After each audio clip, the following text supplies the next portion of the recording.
बिस्मिल्लाहिर्रहमानिर्रहीम। कभी किसी इंसान को दुख मत देना, ये ना हो कि इसका दुख तुम्हारी दुआ में रुकावट बन जाए। मोहब्बत इजहार नहीं मांगती, मगर कोशिश करें कि कभी न कभी मोहब्बत का इजहार ज़रूर करें, अपनों को मुतमईन करने के लिए। इंसान की सबसे बड़ी गलती और नाशुक्री यह है कि वो अपने रब के आगे रोने के बजाय इंसानों के आगे रोता है। जो इंसान बुरे वक्त से गुजर चुका हो, वो कभी भी किसी के साथ बुरा नहीं करता। अगर तुम सच्चे हो तो अपनी बात पर डट जाओ, और अगर अना पर हो तो पीछे हट जाओ।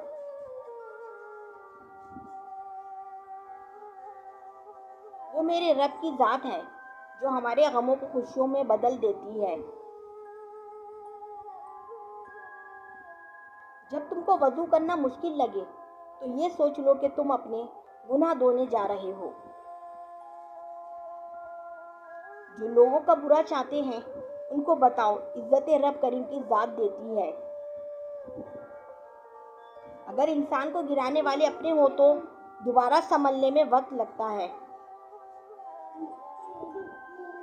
जब कोई प्यार करने वाला तुम्हारा हाथ और साथ छोड़ता है तो रब करीम तुम्हारा हाथ थामने के लिए किसी न किसी को ज़रूर भेजता है। अपने इरादों में मुखलिस रहो, रब की मदद हमेशा साथ पाओगे।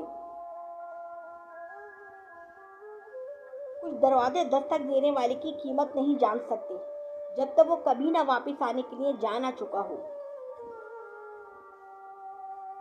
जिंदगी इतनी मुख्तसर है कि जब इंसान को समझ में आने लगती है तो इसका दुनिया से जाने का वक्त आ चुका होता है। सब रिश्ते इस्तेमाल करने के लिए नहीं, बल्कि इनका ख्याल रखने के लिए होते हैं। Thanks for watching.